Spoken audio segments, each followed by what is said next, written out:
My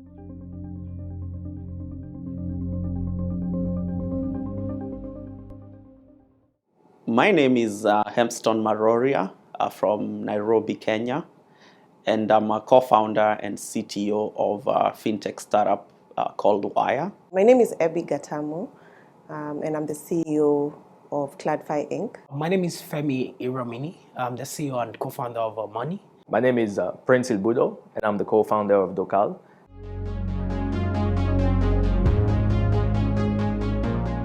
Some of the lessons that I learned specific for the fintech industry are really interesting. One, it's not always about technology. It's also about partnerships. The way it works, especially in fintech, is that you have to connect to a bunch of partners, whether it's banking or different types of platform. Fintech is hard, and it's harder when you're building it in one of the most complex financial markets in the world, like the United States. And so my top 3 lessons that I've learned in fintech is, one, you gotta be patient. And patience means basically you have to put in the hard work before you actually get your product in the market. One of the major lessons I learned from Harambe, which is more around the spirit of collaboration. If you want to go far, you go alone. If you want to go further, you go together, right? So, and one thing for me is being able to find an incredible co-founder, which is the major lesson for me.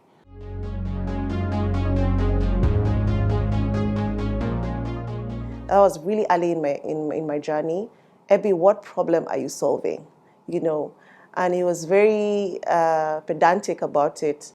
And it really forced me and my co-founder to sit down and really think about the problem, because we weren't very clear about the problem we're solving.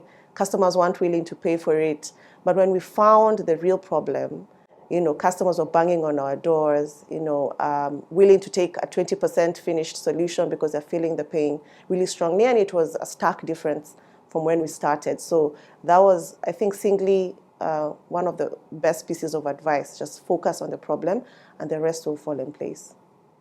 Be patient, and build with patience, because as a young person, and many founders who are younger and who are young, they tend to want instant gratification. So I think the value of patience is something that I learned from my mentor, and that has really gone on to help me in anything that I do, both in life and in running my business. Because by having patience, you know that it can take you 2 years to launch a product because you're putting in the hard work. You might start, things might look good, but they're going to be ups and downs. But what keeps you going is you being able to answer the why to why you're doing what you're doing. It forms the foundation to your story. It forms the foundation to the vision you're selling. And even as an entrepreneur, even when you're fundraising, your why is very important. When you're trying to attract talent, your why is very important. And more importantly, beyond the commercial reward you get from running a business, the satisfaction, the fulfillment you get from your why keeps you long-term in the game. Again, fintech is really about partnerships. It's really about connecting to different platforms, different banks, different fintechs, and so making connections allows you to actually make it easier for you to actually make those partnerships happen.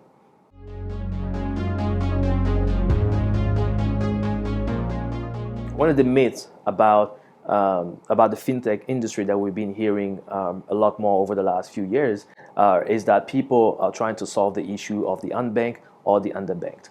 They try to open bank accounts, and the assumption here is that the problem is access to those fintech products. In my opinion, I think working on my platform for as long as I did, I realized that it's not the case. There is a reason why they are unbanked or underbanked, and one of the main reasons is that they don't have the economic means and they don't need your product. So one of the key lessons there is, hey, if you help someone make money, then they're going to use your fintech product. So some of the myths that exist around fintech and payments in Africa, and especially in the recent times, because of the successes of the companies like M-Pesa by Safaricom in Kenya, the largest mobile money platform in Africa, is that it's all built, and that payments are built. But the reality for most of us who live in the continent and who have taken time to understand the payments ecosystem in the continent, payments in Africa are still not built. People are still not able to seamlessly send money between Kenya and Tanzania.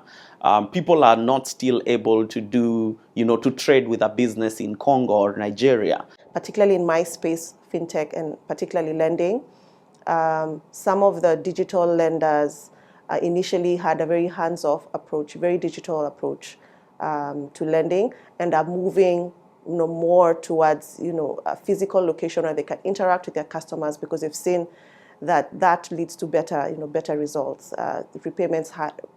Repayments rates are higher. So I think that's a common misconception. A lot of fintech are actually solving for for financial inclusion, right? Which is more like a tenet around, if we're really going to solve for financial inclusion, you have to be able to design a model that works for Africa. First is internet penetration is still very low, and for being able to build a digital channel to solve for financial inclusion still creates some level of exclusion. So that means we need to redesign financial inclusion for Africa, not just focusing on the digital channel alone, but being able to leverage on both offline and online.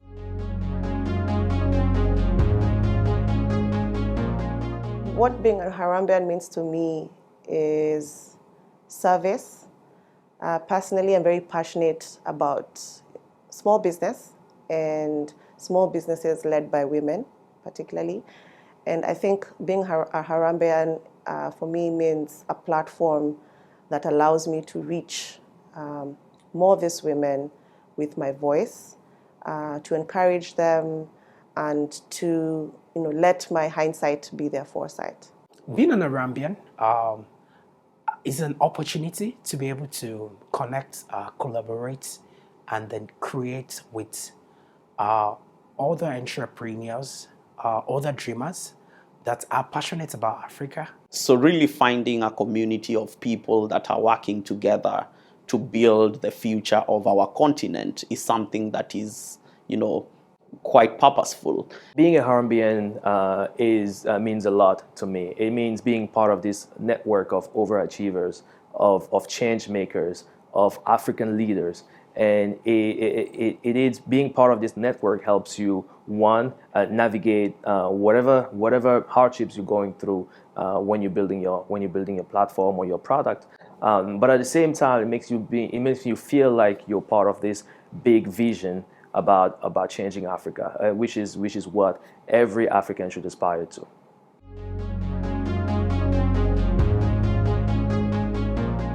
I see a future for Africa where we're free. We're a free continent. We're not really defined by our borders. And just the borders, are just marks that exist within our map.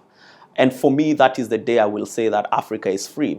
My dream for Africa is that every Africans, regardless of where they're born and raised, have the opportunity to make something of themselves. When it comes to my projection for Africa, where I would love to see Africa, right?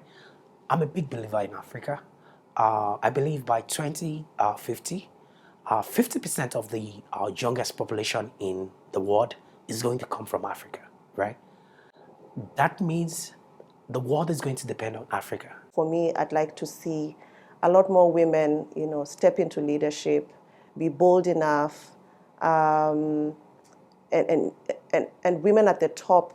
Really, what that means is that it usually gives other women, permission to dream and aspire to also be at the leadership. Particularly if you're from, an ordinary background like I come from. It's very important for me that women see me and can see themselves being able to take their place, at the top.